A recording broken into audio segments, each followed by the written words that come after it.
Katika kitabu cha Zaburi 46 mstari wa 10 inasema, tulieni mkajue ya kuwa mimi ni Mungu.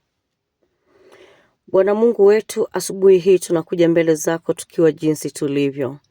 Tunachukua pumzi ndefu, tunaacha kelele za nje na za ndani, na tunachagua kukaa katika uwepo wako. Roho Mtakatifu, tutembeze polepole kwa utulivu wako. Tulia mawazo yetu, tuliza mioyo yetu, na utujaze amani yako inayopita akili zote. Neno lako lasema, tulieni mkajue ya kuwa mimi ni Mungu.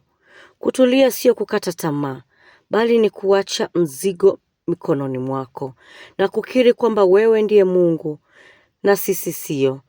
Ni kukubali kwamba hata tusipoelewa leo, bado wewe unatawala kesho. Bwana, tunaweka chini haraka zetu, hofu zetu na maswali yetu. Tunachagua kukuamini katika ukimya. Tunapokaa kimya mbele zako, tunakumbuka kwamba wewe ni wa karibu, sio wa mbali. Wewe ni wa upole, si wa kelele.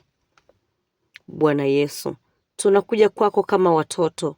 Tuliza moyo unaochoka, tuliza akili inayozunguka bila kupumzika. Tuliza roho iliyobeba mizigo wa jana na hofu ya kesho. Mahali palipo na hofu, leta amani. Mahali palipo na machungu, leta faraja.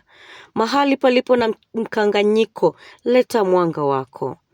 Bwana, tunakabidhi familia zetu mikononi mwako. Tunakabidhi kazi zetu, mipango yetu na mahitaji yetu.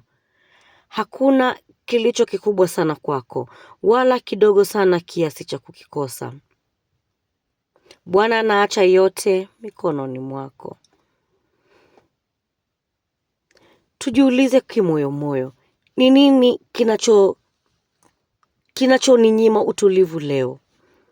Ni mzigo upi Roho Mtakatifu ananiambia niuachie Bwana sasa? Bwana, tunakubali kuachilia. Hatubebi tena mizigo ambayo haitukusaidia tubebe. Tunachagua kupumzika katika ahadi zako. Baba wa mbinguni, asante kwa pumzi ya uhai. Asante kwa ulinzi wako usiku uliopita. Asante kwa rehema zako ambazo ni mpya kila siku asubuhi. Tunakushukuru hata kabla hatujaona majibu, kwa sababu tunajua wewe ni mwaminifu.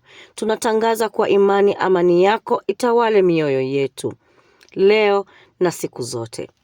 Bwana, tufundishe kutembea polepole na wewe, kusikia sauti yako na kuishi kutoka pahali pa utulivu, si haraka.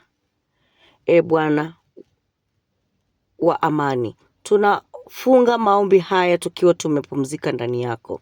Utulivu wako ukae ndani yetu siku zote. Popote tutakapokwenda, uwepo wako uende nasi. Tunasema kwa imani, moyo wetu umetulia kwa sababu wewe ni Mungu. Katika jina la Yesu Kristo tunaomba na kuamini. Amina.